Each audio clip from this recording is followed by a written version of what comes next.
Magandang araw muli sa inyong lahat, sa mga ginigiliw kong mga manonood sa aking YouTube channel. Sa oras na ito ay aking ibabahagi sa inyo ang isa sa mga kontrobersyal na paksa sa teolohiyang Kristiyano. Kung kayo ay kabilang sa isang Kristiyanong simbahan o relihiyon, narinig na ba ninyo ang dalawang pangunahing pananaw sa teolohiya, ang Calvinism at ang Arminianism? Kung narinig na ninyo ang tungkol dito, saan nakabase ang paniniwala ng inyong kinabibilangang relihiyon? Sa Calvinism ba o sa Arminianism?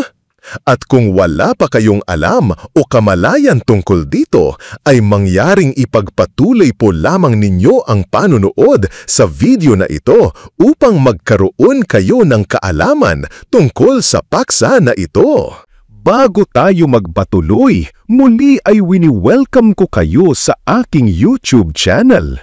Kung ito ang first time mo na mabisita ang aking channel, ay hindi ka nagkamali sa iyong pagbisita dito. Dahil tinitiyak ko sa iyo na marami kang malalaman o matutunan dito na magiging kapaki-pakinabang para sa iyong pangangailangang espiritual.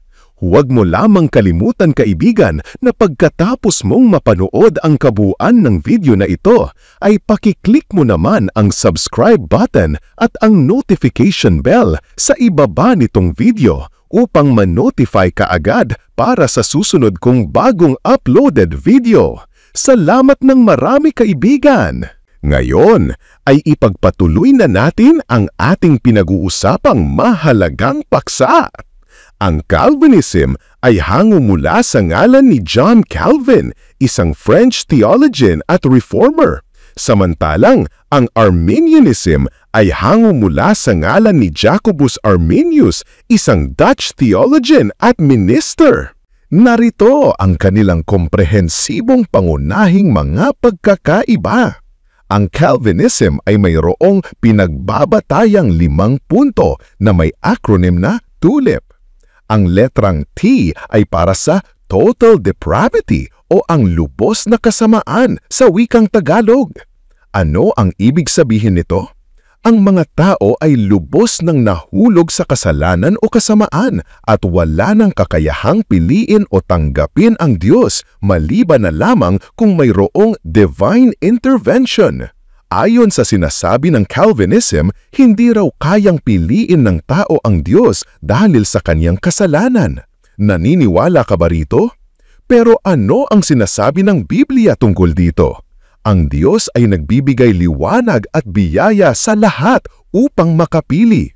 Pakatandaan po natin na ang biyaya ng Diyos ay para sa ating lahat at hindi para sa iilan lamang. Basahin natin ang mga sumusunod na talata. Sa aklat ng Juan 1, talata 9. Ang tunay na ilaw na nagbibigay liwanag sa lahat ng tao ay dumating na sa mundo. Ayon sa talatang ito, tinatanglawan ng Diyos ang bawat isa, ang lahat ng tao, at may kalayaan tayong tumugon. Sa aklat ng Tito 2, talata 11. Sapagkat ang biyaya ng Diyos na nagbibigay ng kaligtasan ay inihayag na sa lahat ng tao. Kanino raw inihayag ang biyaya ng Diyos? Ang sabi sa talatang ito, inihayag ito sa lahat ng mga tao at hindi para sa mga pinili lamang. Sa aklat ng Pahayag 22, talata 17. Nag-iimbita ang banal na espiritu at ang babaeng ikakasal. Hali kayo! Ang lahat ng nakarinig nito ay magsabi rin, hali kayo! Lumapit ang sinumang nauuhaw at gustong uminom ng tubig na nagbibigay buhay. Wala itong bayad. Sa talatang ito, nag-aanyaya o nag-aalok ang banal na espiritu sa sino mang nauuhaw at may gusto sa tubig na nagbibigay ng buhay na walang hanggan. Ang paanyaya na ito ay para sa lahat ng mga tao sa sanlibutan at hindi para sa mga hinirang lamang. Ang mga talatang nabanggit dito ay nagpapatunay lamang na pinasisinungalingan nito ang Calvinism, na ayon sa kanila, ang Diyos di umano ay mayroong tinatangi o pinipili lamang. Ang letter U ay para sa unconditional election or walang kondisyong pagpili. Ano ang ibig sabihin nito? Ang Diyos ang siyang pumipili sa kung sino lamang ang mga maliligtas at hindi ito nababatay sa kanilang mga gawa o pananampalataya. Tinatawag din itong predestination. Ayon sa sinasabi ng Calvinism, pinili na ng Diyos kung sino lang ang mga maliligtas kahit wala pa silang pananampalataya. Ngunit, ano naman ang sinasabi ng Biblia tungkol dito? Pinipili ng Diyos ayon sa paunang kaalaman niya or foreknowledge sa wikang Ingles sa kung ano ang magiging pananampalataya ng tao sa hinaharap. Pakatandaan po natin na pinili tayo ng Diyos ayon sa ating pananampalataya sa Kanya. Basahin natin ang mga sumusunod na talata sa aklat ng unang Pedro 1, talata 2. Ayon sa paunang kaalaman ng Diyos Ama or foreknowledge sa pagpapabanal ng Espiritu upang magsitalima at mga wisikan ng dugo ni Hesukristo. Biyaya at kapayapaan nawa ang sa inyo'y sumagana. Sa aklat ng Roma 8, talata 20, sapagkat yaong mga nang una pa'y Kanyang nakilala, ay itinalaga naman niya na maging katulad ng larawan ng Kanyang anak upang siya ang maging panganay sa maraming magkakapatid. Sa aklat ng ikalawang Tesalonika 2, talata 13, ngunit kami ay nararapat magpasalamat sa Diyos dahil sa inyo, mga kapatid na minamahal ng Panginoon, sa pagkakahirang sa inyo ng Diyos buhat ng pasimula sa ikaligtas sa pagpapabanal ng Espiritu at pananampalataya sa katotohanan. Ang ilan sa mga talatang ito ay nagpapatunay na ang pagpili ng Diyos ay ayon sa Kanyang foreknowledge o paunang kaalaman niya tungkol sa taong maliligtas at hindi yung basta na lang siya pumipili ng walang lehitimo o valid na basehan. Ang letrang L ay para sa limited atonement or limitadong pagbabayad sala. Ano ang ibig sabihin nito? Ayon sa kanilang paniniwala, ang pagkamatay o sakripisyo ni Jesus sa krus ng Kalbaryo ay specific or epektibo lamang para sa mga pinili o hinirang ng Diyos at hindi para sa lahat ng mga tao sa sanlibutan. Ayon sa sinasabi ng Calvinism, si Jesus ay namatay lamang daw para sa mga pinili o hinirang. Totoo ba ito? Sumasangang ayon ba kayo rito? Ngunit ano ang sinasabi ng Biblia tungkol dito? Si Kristo ay namatay para sa lahat ng mga tao sa buong mundo. Basahin natin ang mga sumusunod na talata. Sa aklat ng unang Juan 2, talata 2. At siya ang pangpalubaglob sa ating mga kasalanan, at hindi lamang sa ating mga kasalanan, kundi ng sa buong sanglibutan din naman.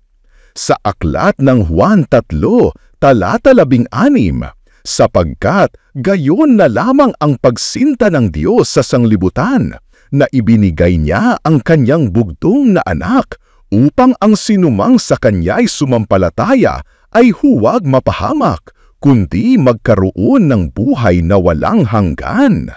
Sa aklat ng unang Timoteo 2, talata 6, na ibinigay ang Kanyang sarili na pangtubos sa lahat, na pagpapatotoong mahahayag sa sariling kapanahunan.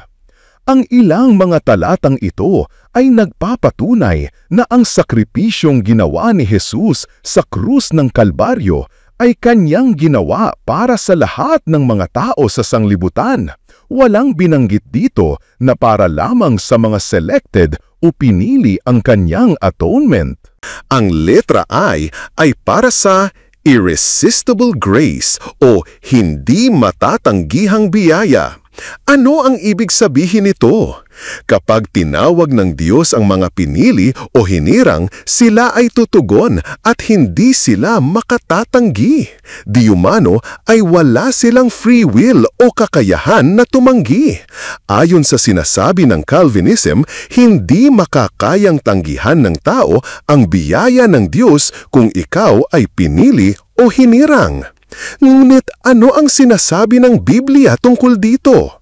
Maraming mga tao ang tumatanggi sa tawag ng Diyos. Pakatandaan po natin na maaaring tanggihan ng biyaya na binibigay ng Diyos. Depende ito sa iyo kung gusto mo bang tanggapin o tanggihan ang biyaya na ito. Dahil mayroon tayong tinatawag na free will. Basahin natin ang mga sumusunod na talata.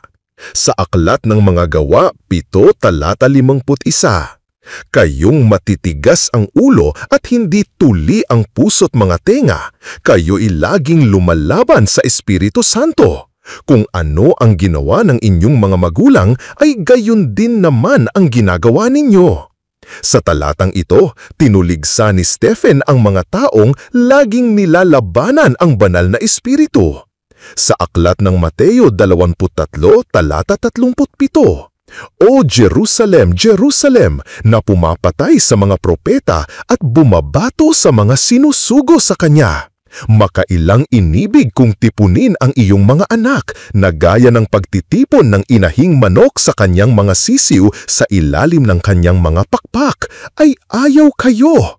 Sa Aklat ng Lucas 7, talata 30. Datapu at tinanggihan ng mga Pariseyo at ng mga tagapagtanggol ng kautusan sa kanilang mga sarili ang kalooban ng Diyos at hindi nagpabautismo sa Kanya. Ang ilang mga talatang ito ay nagpapatunayan lamang na may mga pagkakataon ding tinatanggihan ng mga tao ang inaalok ng Diyos sa kanila. Ang letter P ay para sa Perseverance of the Saints or pagpapatuloy ng mga banal. Ano ang ibig sabihin nito? Ang mga tunay na ligtas ay mananatili sa kanilang pananampalataya hanggang sa wakas. May walang hanggang katiyakan ng kaligtasan. Ito yung tinatawag na once saved, always saved. Ano ang sinasabi ng Calvinism tungkol dito? Hindi na mawawala pa ang kaligtasan ng tunay na mananampalataya. Ngunit ano ang sinasabi ng Biblia tungkol dito? Maaari pa ring bumagsak at tumalikod ang isang tunay na mananampalataya. Pakatandaan po natin na dapat tayong manatili sa pananampalataya kung nais nating manatiling ligtas. Ang katuruan na once saved, always saved ay mali at mapanglinlang. Basahin natin ang mga sumusunod na talata. Sa Aklat ng Mga Hebreo 6, talata 4 hanggang 6. Sapagkat tungkol sa mga minsang naliwanagan at nakalasap ng kaloob ng kalangitan at mga nakabahagi ng Espiritu Santo at nakalasap ng mabuting salita ng Diyos at ng mga kapangyarihan ng panahong darating, at saka nahiwalay sa Diyos, ay hindi maaaring baguhin silang muli sa pagsisisi, yamang kanilang ipinapapakong muli sa ganang kanilang sarili ang anak ng Diyos, at inilalagay na muli siya sa hayag na kahihiyan. Kung sila'y nahulog, mahirap silang ibalik sa pagsisisi. Ang talatang ito ay babala sa mga maaaring tumalikod sa pananampalataya. Sa Aklat ng Mga Hebreo 10, talata 26. Sapagkat kung ating sinasadya ang pagkakasala pagkatapos na ating matanggap ang pagkakilala sa katotohanan, ay wala ng haing natitira pa tungkol sa mga kasalanan. Sa Aklat ng 2 Pedro 2, talata 20. Sapagkat kung pagkatapos na sila'y makatakas sa mga pagkahawa sa sanglibutan sa pamamagitan ng pagkakilala sa Panginoon at tagapagligtas na si Hesukristo, ay muling mahalubiluhan at madaig liyaon, ay lalong sumasama ang huling kalagayan nila kaysa noong una. Kung matapos silang makatakas, muli silang nalubog. Ang ilang mga talatang ito ay nagpapatunay namang na ang mga Kristiyano, ang mga pinili o hinirang ay hindi mga perpektong nilalang. Mayroon sa kanila ang nagpapatuloy sa kanilang natagpuang pananampalataya at mayroon din namang tumatalikod, umaalis o hindi na nagpapatuloy pa. Alalahanin po natin ang tungkol sa pagtalikod o pagtraidor ni Judas kay Jesus bilang isang halimbawa. Basahin din po ninyo ang aklat ng Juan 15, talata 1 hanggang 17, tungkol ito sa The Vine and the Branches. Pag-uusapan namang natin ngayon ang tungkol sa Arminianism na mayroong tinatawag na mga Remonstrant Articles. Una, free will or malayang kalooban. Bagamat ang tao ay nahulog sa kasalanan, binigyan sila ng paunang biyaya na nagbibigay kakayahang piliin o tanggihan ang kaligtasan. Mayroon silang free will na tumanggi o tumanggap sa kaligtasang pinagkakaloob ng Diyos sa kanila. Pangalawa, conditional election or may kondisyong pagpili. Pinipili ng Diyos ang mga alam na niya magiging mga mananampalataya sa hinaharap.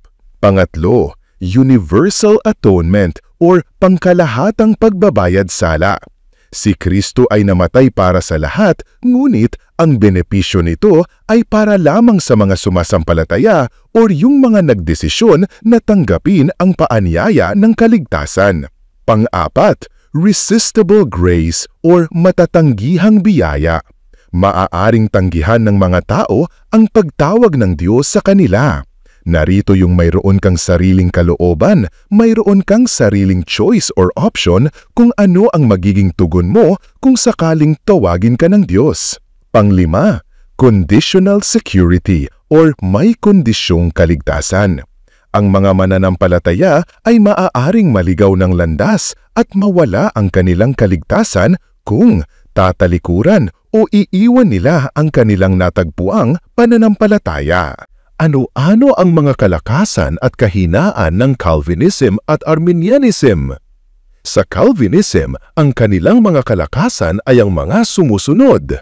Una, mayroong malakas na pagbibigay diin sa kapangyarihan at initiative ng Diyos sa kaligtasan.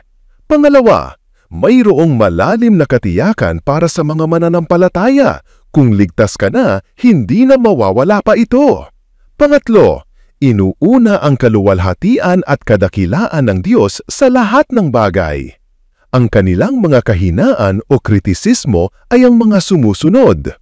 Una, maaaring magpakita ito ng kalikasan o imahe na ang Diyos ay tila hindi makatarungan o hindi mapagmahal dahil sa pinipili lang niya ang ilan at hindi ang iba. Pangalawa, ang limited atonement ay mahirap ipagkasundo sa mga talatang katulad ng Juan 3, talata 16 o unang Juan 2, talata 2. Dahil ayon sa mga talatang ito, inialay ni Jesus ang kanyang buhay para sa buong sanlibutan at hindi para sa mga iilan o pinili lamang. Pangatlo, ang irresistible grace ay maaaring magmistulang lumalampas o lumalabag sa sariling mga karapatan at kalayaan ng mga tao. Sa panig ng Arminianism naman, ang mga kalakasan nito ay ang mga sumusunod. Una, ipinaglalaban nito ang katarungan at pag-ibig ng Diyos para sa lahat ng mga tao at hindi para sa mga pinili lamang. Pangalawa, binibigyang diin dito ang kalayaan ng mga tao at ang tunay na alok ng kaligtasan ng Diyos ay para sa lahat ng mga tao sa mundo. Pangatlo, sumasalamin ito sa mga panawagan sa banal na kasulatan na pumili kayo ngayon kung sino ang inyong paglilingkuran. Ang mga kahinaan o kritisismo laban sa Arminianism. Una, maaaring ma-misinterpret o mapagkamalan ng iba na itinuturing na pinapahina nito ang soberanya o ang kapangyarihan ng Diyos. Pangalawa, ang conditional security ay maaaring magdulot ng takot, pangamba, pagdududa o kawalan ng katiyakan sa kaligtasan. Pangatlo, maaaring humantong sa isang kaisipan na ang kaligtasan ng tao ay nababatay sa kanilang mga kilos o gawa kung hindi ito maingat na nababalanse. May mga kaukulang pagpapaliwanag sa mga negatibong kritisismo na ito kontra sa Arminianism. Kinakailangang pinaglalaanan ito ng sapat na oras, pinag-uusapan ito ng mabuti upang ganap na maunawaan o maintindihan ang mga positibong punto ng Arminianism laban sa Calvinism. Ang mga tumatangkilik sa paniniwalang Calvinism ay labis na bumabatay sa tinatawag na Synod of Dort. Ano ba ang Synod of Dort? Ayon sa aking pagsasaliksik, ang Synod of Dort ay isang konseho o council ng simbahan na inorganisa ng Dutch Reformed Church noong November 1618 hanggang May 1619 sa Dordrecht, Dort, Netherlands. Ito ay binubuo ng 86 theologians at 27 political representatives na kinabibilangan din ng mga delegates mula sa iba't ibang Reformed churches sa buong Europa na kinabibilangan ng mga bansang England, Germany at Switzerland. Layunin nito ang labanan ang Arminianism at ipagtanggol ang paniniwala ng Calvinism.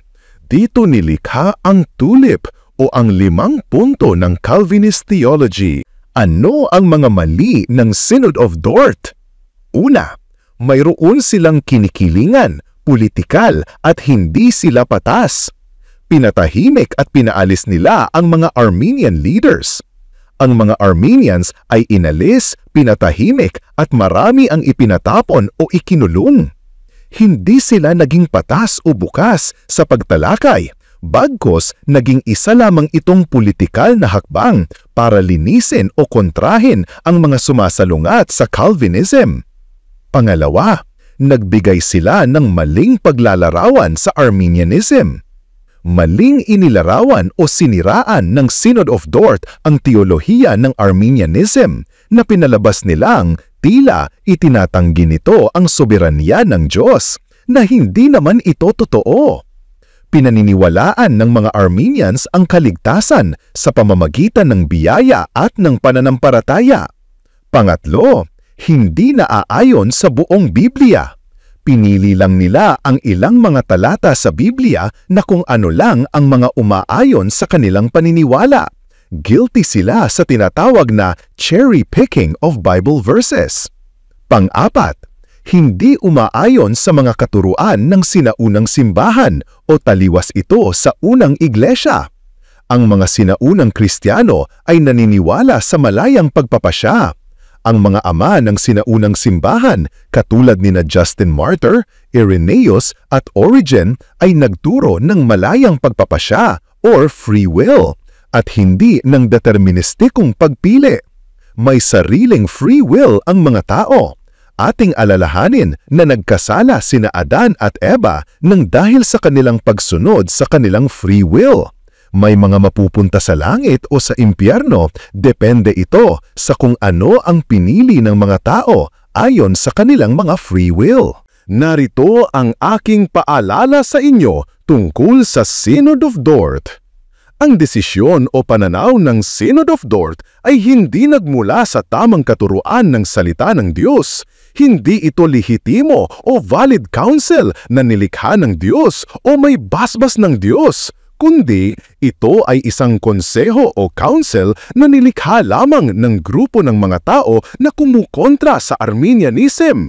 Tanging ang Biblia lamang ang tunay na dapat maging pamantayan, batayan o basehan ng katotohanan at hindi ang Synod of Dort.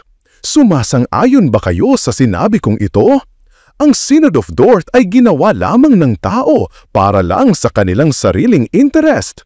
Pero ang salita pa rin ng Diyos, ang siyang may kapangyarihan at authority, ang malinaw na nagpapahayag na ang biyaya ng Diyos ay inaalok sa lahat ng mamatao sa buong mundo at tayo ay may kalayaang tumanggap o tumanggi dito. Kaya mag-iingat po tayong mabuti sa mga pananaw na pinipilit sa inyo ng iba na kesyo ang Calvinism daw ang tama at mali ang Arminianism. Magsuri at magsaliksik muna kayong mabuti bago ninyo pakinggan o paniwalaan ang anumang paniniwala o katuruan upang hindi nila kayo mailigaw o malinlang. Maging mapanuri po tayo. Ngunit, ano ba talaga ang tinuturo ng Biblia sa atin? Ang kasulatan ay naglalaman ng mga elemento na parehong sumusuporta sa Calvinism at Arminianism. Una, ang soberanya o kapangyarihan ng Diyos. Sa aklat ng mga Roma siyam, talata 15 hanggang 16, ako'y maaawa sa aking kinaawaan. Sa aklat ng Epeso 1, talata 4 hanggang 5, tayo'y pinili niya kay Kristo bago pa itinatag ang sanlibutan. Pangalawa, mayroong pananagutan ang kalayaan na mayroon ang isang tao. Sa aklat ng Josue 24, talata 15, pumili kayo ngayon kung sino ang inyong paglilingkuran. Sa aklat ng Ikalawang Pedro 3, talata 9, hindi niya ibig na ang sinuman ay mapahamak, kundi ang lahat ay dumating sa pagsisisi. Dahil dito, maraming mga theologians ang nagsasabi na mayroong isang hiwaga. Ang Diyos ay lubos na makapangyarihan, ngunit nananatiling may pananagutan ang mga tao sa kung anuman ang kanyang piniling desisyon. Tungkol sa paanyaya o alok ng kaligtasan mula sa Diyos. Kung inyong itatanong, alin ba ang dapat paniwalaan ng mga Kristiyano? Ang sagot ay walang tiyak na isang sistemang angkop sa lahat. Hindi nagbibigay ang Biblia ng isang sistematikong aklat ng teolohiya. Sa halip ay ibinibigay nito ang pahayag ng Diyos, ang relasyon at pananagutan. Narito ang karaniwang ginawang pagkiling ng maraming Christian churches. Ang mga Reformed Christians ay mas higit na kumikiling sa Calvinism. Samantalan, ang mga Wesleyan, Methodist, Pentecostal at ilang mga Baptist ay mas higit na kumikiling sa Arminianism. May ilan na pinaghalo ang dalawang pananaw, pinanghahawakan nila ang soberanya ng Diyos habang kinikilala din nila ang kalayaang pumili ng mga tao na madalas itong tinatawag na Molinismo o Calminianismo, ang ating pangwakas na kaisipan. Sa halip na itanong ang alin sa mga sistemang ito ang tama, maaaring mas mabuting itanong ang ano ang itinuturo sa atin ng teolohiyang ito tungkol sa Diyos at kung paano tayo mamumuhay sa relasyon natin sa Kanya.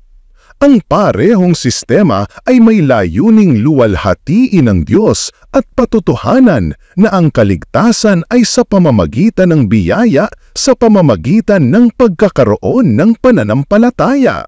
Hindi ka naligtas ng dahil sa pagpili ng perpektong teolohiya, kundi dahil sa iyong pananalig at pagtitiwala kay Hesukristo. Kung ikaw man ay mas nakakiling sa Calvinism o Arminianism, ang higit na mas mahalaga ay ang una, ibigin natin ang Diyos ng buong puso. Pangalawa, ibahagi ang Ebanghelyo sa lahat ng mga tao sa buong mundo nang walang kinikilingan. Pangatlo, manalig, manampalataya at magtiwala lamang kay Kristo at wala ng iba pa para sa ating kaligtasan. Hindi ka pinili para maligtas. Naligtas ka dahil sa pinili mong maniwala. Pinipili ng Diyos ang lahat, ngulit hindi lahat ay pipili sa Kanya. Ngayong nailatag ko na sa inyo ang mga kaalaman o impormasyon na dapat ninyong malaman tungkol sa Calvinism, Arminianism at sa Synod of Dort, ay nasa sa inyo na ngayon ang desisyon kung sino sa kanila ang nararapat ninyong paniwalaan. Maaari kayong gumawa ng sarili ninyong pagsasaliksik at pagsusuri tungkol sa paksa na ating tinalakay ngayon. Kung mayroon kayong komento o anumang katanungan tungkol dito, ay huwag kayong mag-atubili na ilagay ito sa comment box sa ibaba nitong video description. Huwag mo ring kalilimutan na i-click ang subscribe button at notification bell sa ibaba nitong video. Maraming salamat sa iyong panonood at hanggang sa muli, kaibigan!